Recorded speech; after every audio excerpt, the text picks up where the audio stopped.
What's up, Al? Another episode of Let's Argue. Episode 93. Eddie won't be with me today, running it solo. But we have a few things to talk about. And, it's just me, myself, and I guess. And we're going to do this solo. Eddie wanted to take a personal day, didn't really want to record. So, understandable. Stuff like that happens. Sometimes we're not able to record together every time.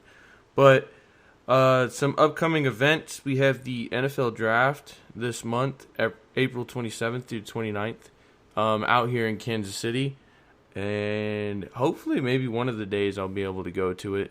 And let's see, baseball is kicked off, and obviously basketball playoffs is creeping up. We're going to go ahead and jump into the playoff picture for basketball and what has been happening.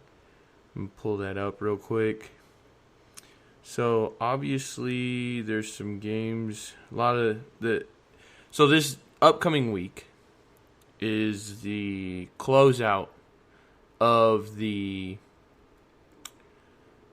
NBA season, and then they jump into the playoffs, and it's gonna get interesting from there. Give me 1 second. Pull up standings real quick.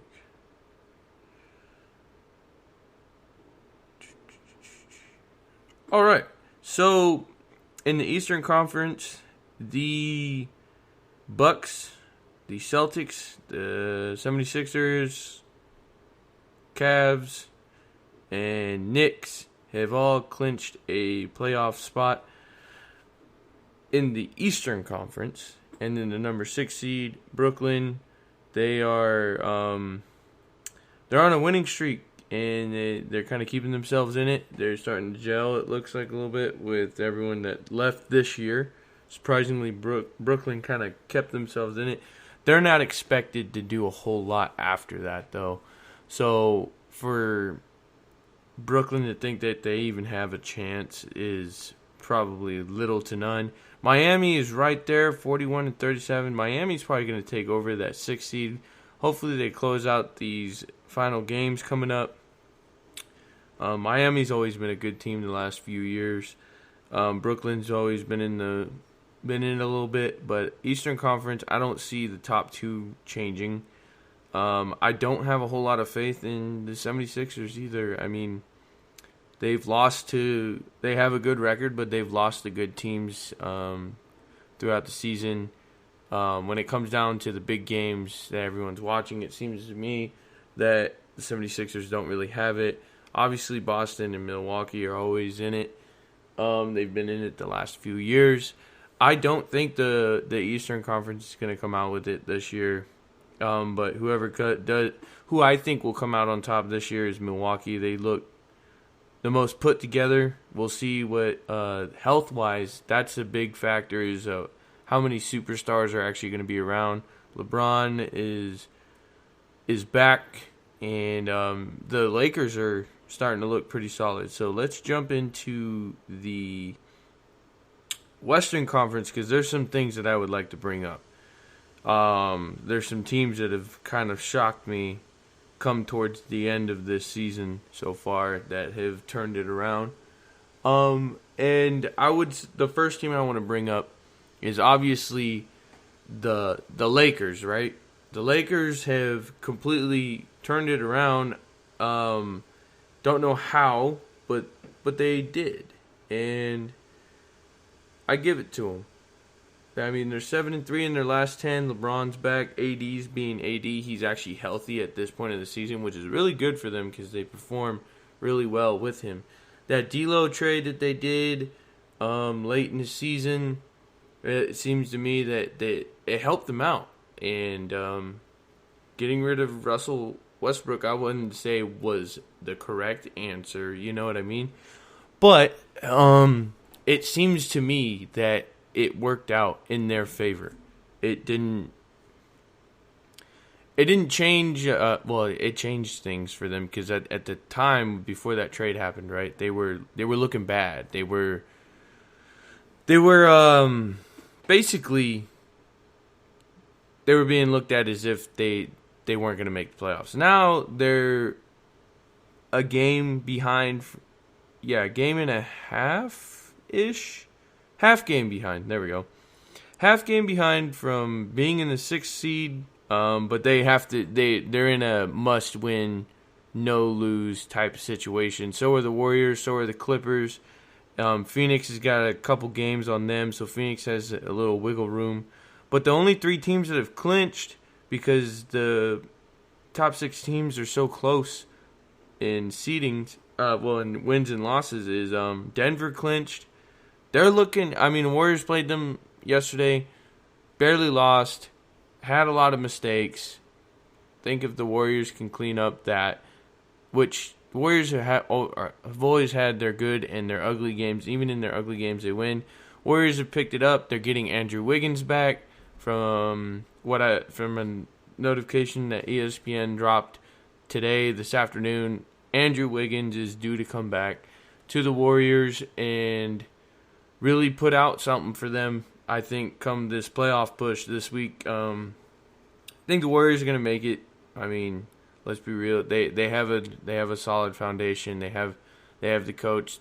Steph is healthy. Clay is healthy. Andrew Wiggins is obviously healthy. He's been gone the last 21 games due to personal reasons.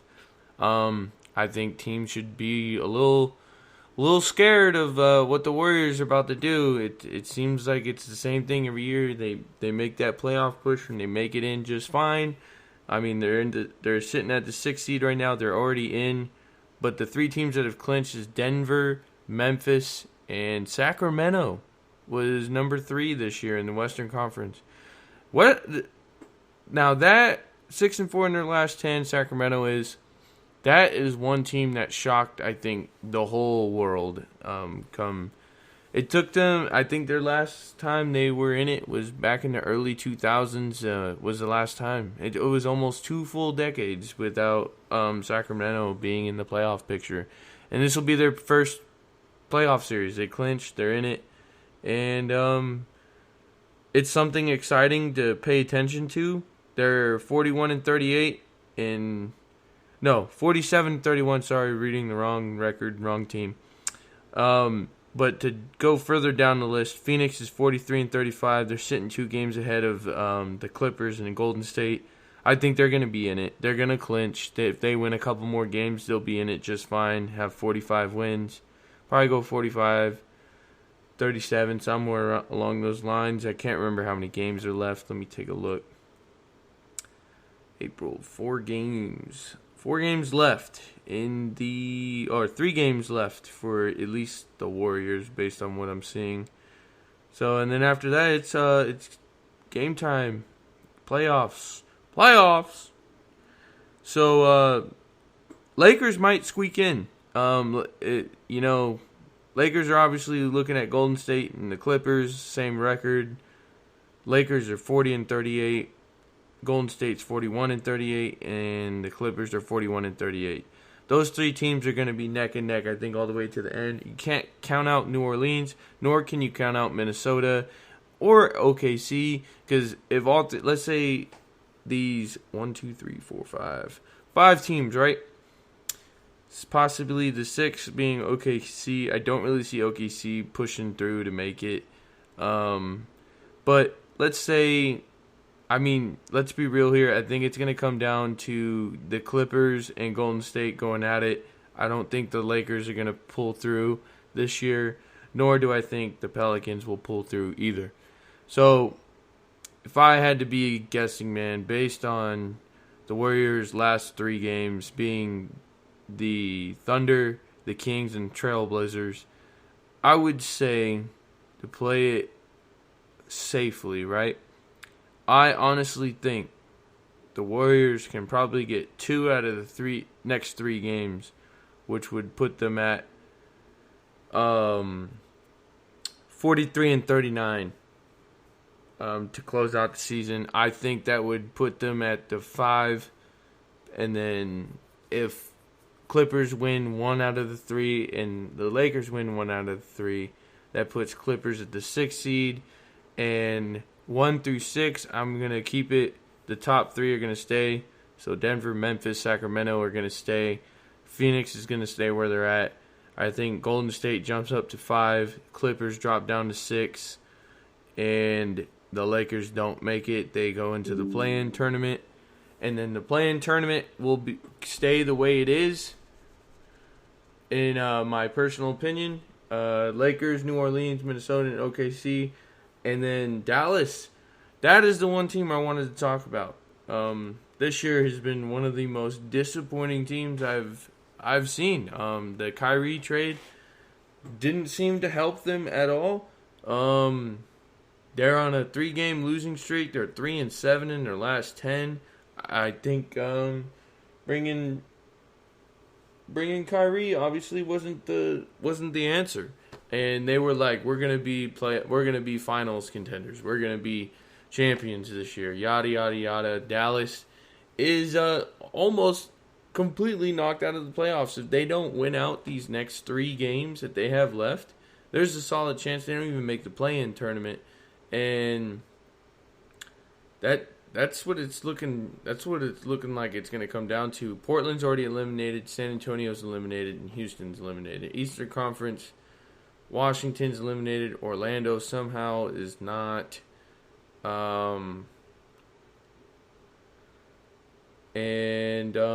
Indiana Pacers are eliminated. Charlotte's eliminated. Detroit's eliminated.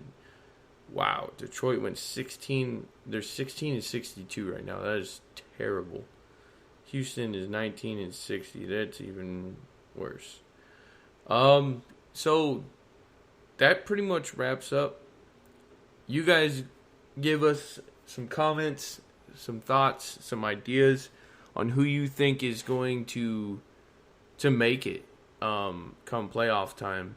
And who do you think is going to make the final? I personally think the Warriors getting their key piece, Andrew Wiggins, back at the right time to close out the season. Probably finish on a pretty good note. They're going to be in the playoffs. Whether it be, I don't think they'll end up in the play-in tournament. I think they'll be just fine in the 5 or 6 seed, depending on how the Clippers do. I think the Clippers are going to hold on just as well as the Warriors are. And that is that, guys. We're going to jump into some baseball. Baseball started a few days ago. Some notable teams to bring up. If I can pull it up really quickly here. MLB. A couple games on right now. Giants playing the White Sox. Let me pull this up real quick. Standings. So we're going to go to the standings, right? There's only, I think, 3 undefeated teams. So Texas had a huge offseason, right? And their offseason consisted of DeGrom, obviously, and many others. And this is the year where there's no shift, the bigger bases, shorter base paths, stuff like that. Pitch clock has been, some teams have got some pitch clock violations. Games so far have sped up by like a good 30 minutes. So far the games are quicker. That's for sure. The pace of the game is quicker. Some players are not enjoying it. Some players don't care. It says it doesn't really affect them. But anyways, the 3 undefeated teams are, I believe, all in the American League. Yeah, they're all in the American League. Tampa Bay, 3-0. Minnesota Twins, 3-0. Started off the season strong. And Texas Rangers, finally starting off the season strong. Joey Gallo had himself a day yesterday, which was surprising. And this no shifting seems to be working out in his favor. But they're 3-0. They're looking good. I don't think DeGrom had a very good debut from what I heard. He only went 3 innings and he got blasted, but not every time. Superstar's not going to have a good game every time. Angels are looking pretty solid so far. I heard Ohtani had him a pretty good game the other day. It was either yesterday or the other day. But they're 2-1. The AL West, we're just going to jump into it. Rangers look like they're going to compete for the AL West, and it looks like the Angels might as well if they could stay healthy. Last year, being healthy was an issue. Trout got hurt. Ohtani got hurt for a little bit. Rendon is back, and he looks like he's doing fine. But Oakland and Seattle sitting at the bottom, 1-2, 1-3. It's the beginning of the season. Teams can flip it around. I've seen teams have a terrible first half of the season, right? Like losing record, everything. Like it was just nothing is looking good for teams like that, right? I've seen teams make a huge playoff push, win the World Series. Come second half of the season. The baseball season is really long. It's got 160 plus games. Can't remember the total off the top of my head. It's 162, 163, somewhere around there.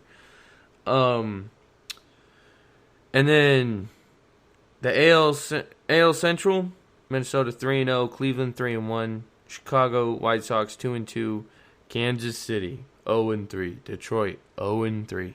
When is Detroit gonna address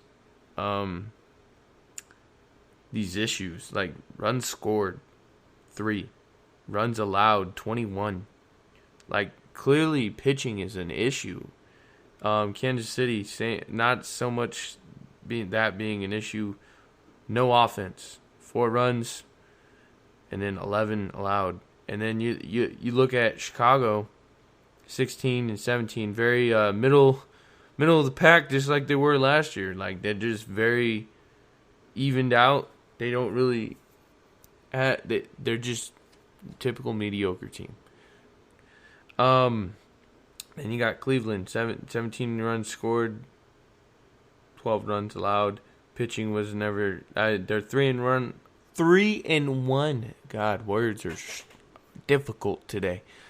Cleveland's not looking bad either, but Cleveland was in it last year. They made a strong push. I wouldn't count them out. They're a young team. Minnesota, obviously, Carlos Correa went back there after his roller coaster with the Giants and everything. And then now, I mean, so far it looks like the Twins are looking pretty solid. Yankees and Boston are looking like Tampa Bay, New York, Yankees, and Boston look like the top 3 teams in American League East. Then you got Toronto. They're playing Kansas City tonight. I was possibly going to be at the game. Haven't decided yet. Toronto's looking like they're off to a rough start. So is Baltimore. Can't really say teams are off to a terrible start. And then we're going to jump into the National League here in just a second. So, obviously, that's the outlook of the American League and the MLB. We're going to jump into the National League. New York Mets, 3-1. Atlanta's 2-1. This is American National League East. Washington, 1-2. Miami, 1-3. Philly, 0-3. Philly's off to a bad start here. Got the most runs allowed on them, 29 in the first 3 games. Not looking good. That's a very bad start to the season. Pitching is looking pretty rough for them.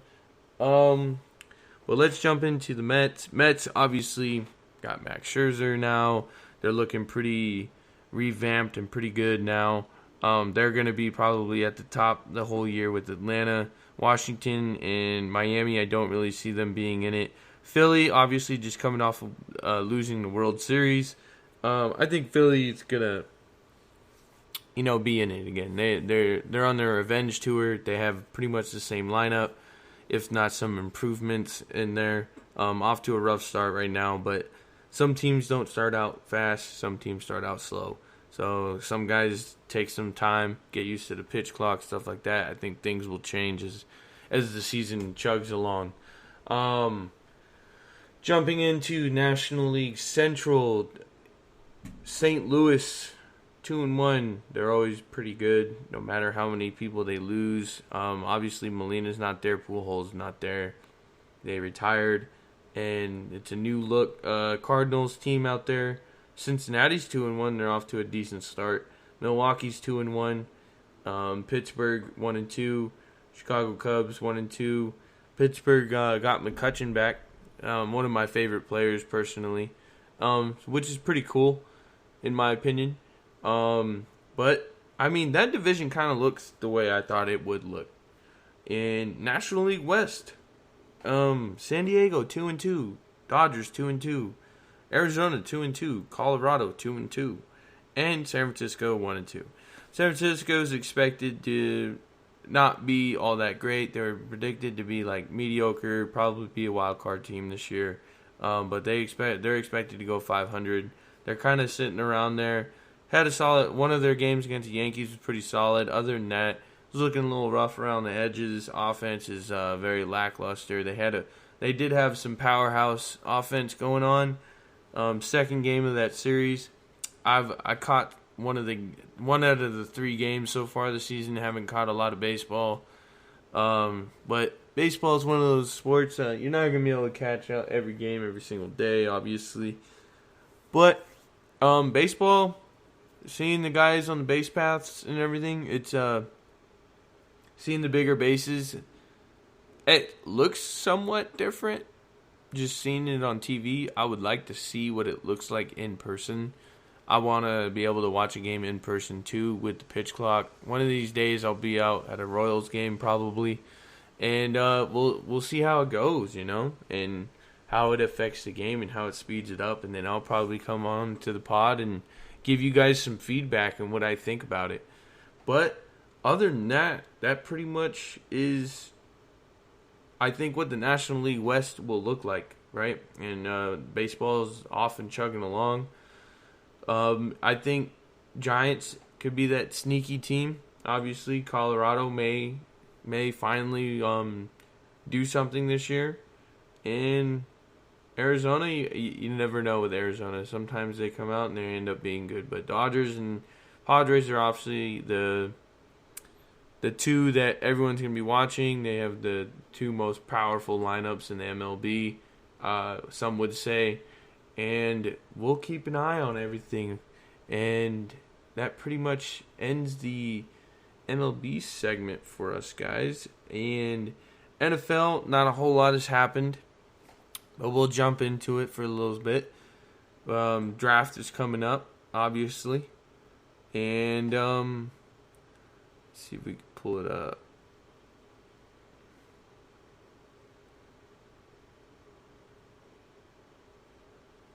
So obviously the draft is coming up, and Bryce Young is starting to look like the quarterback favorite, obviously.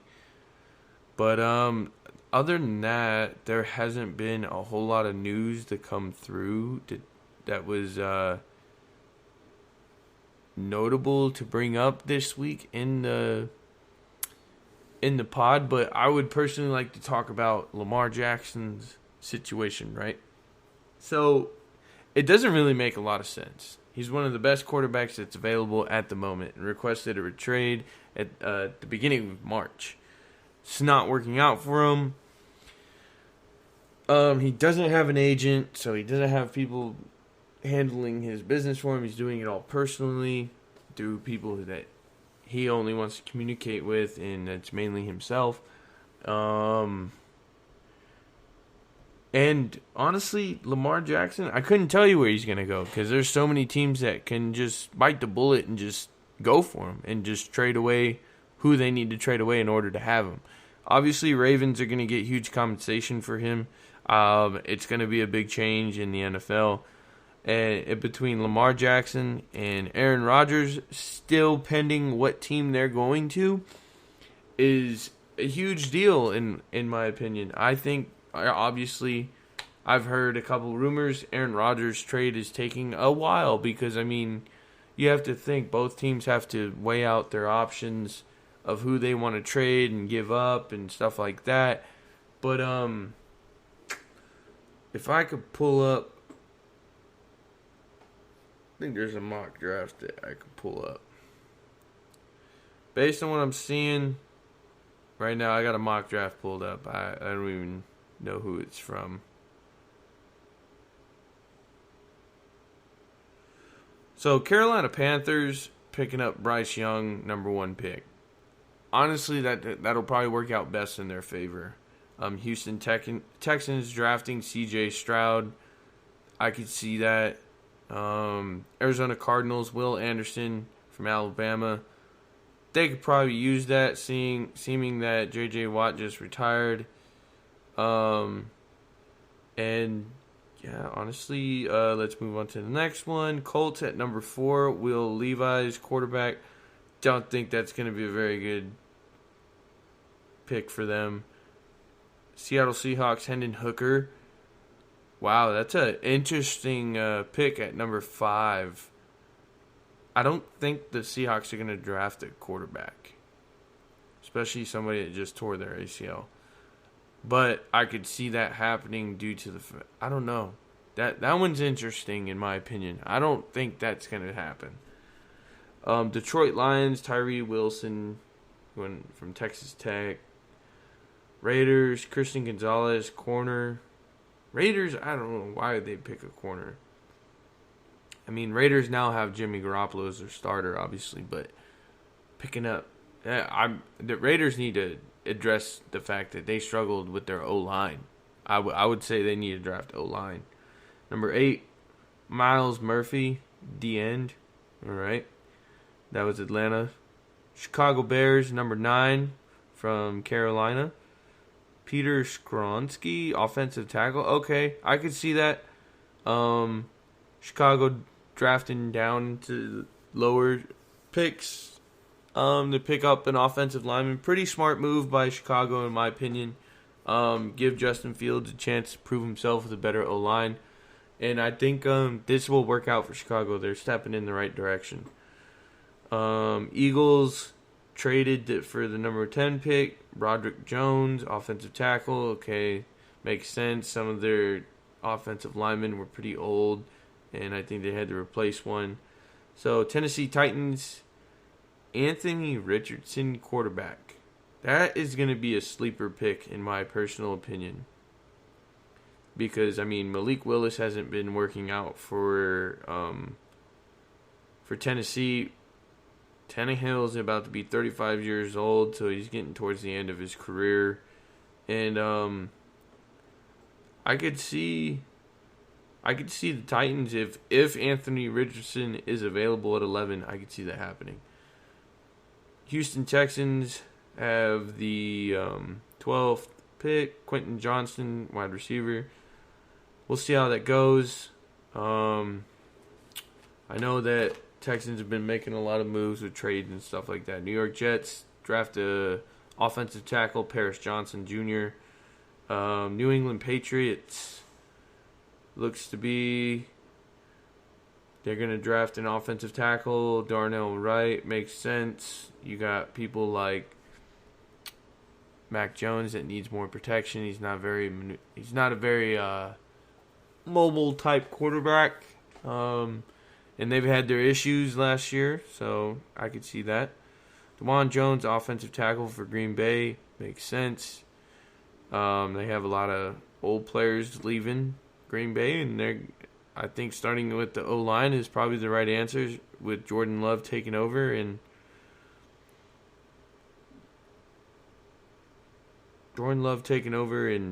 Aaron Rodgers leaving, a lot of, I guess you got to start fresh somewhere.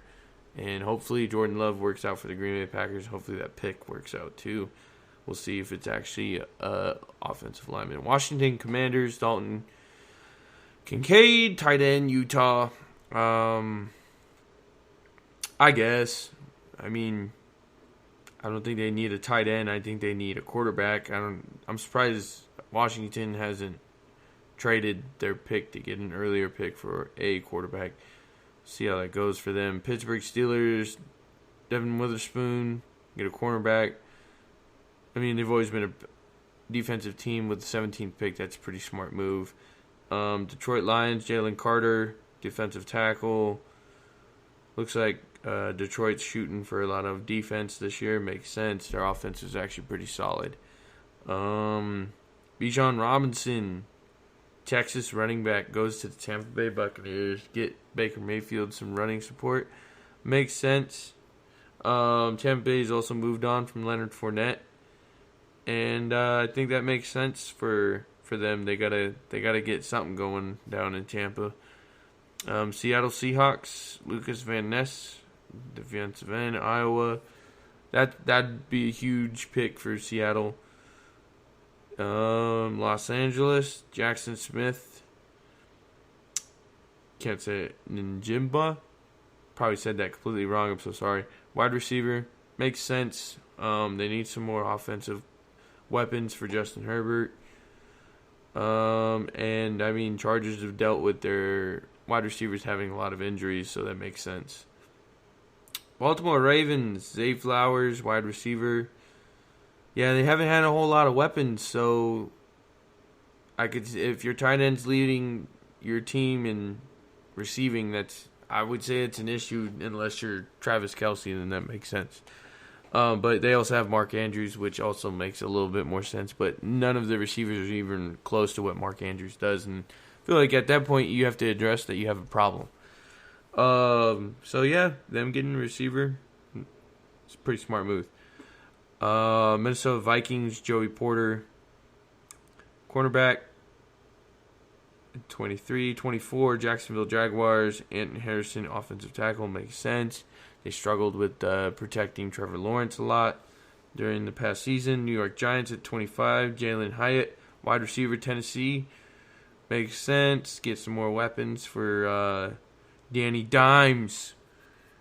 So, yeah, we're on to Dallas Cowboys with the 26th pick.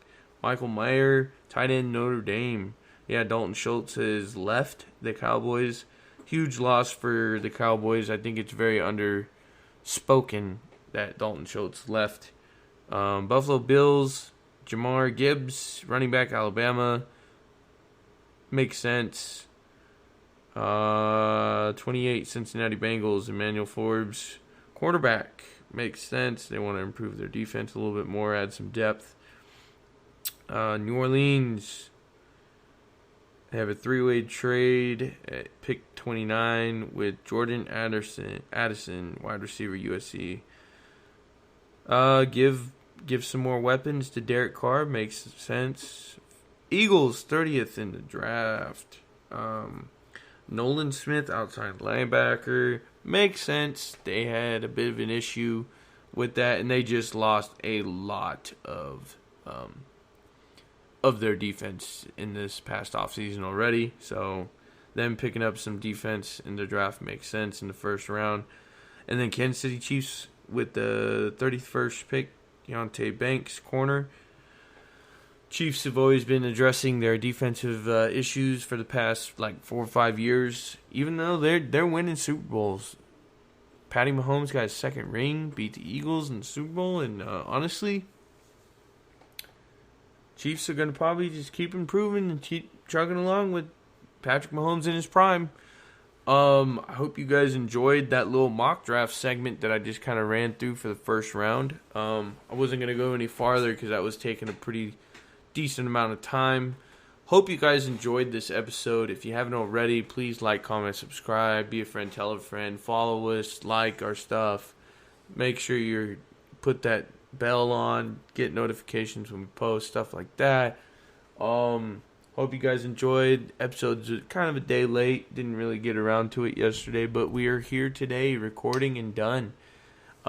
See you guys next time, and one love.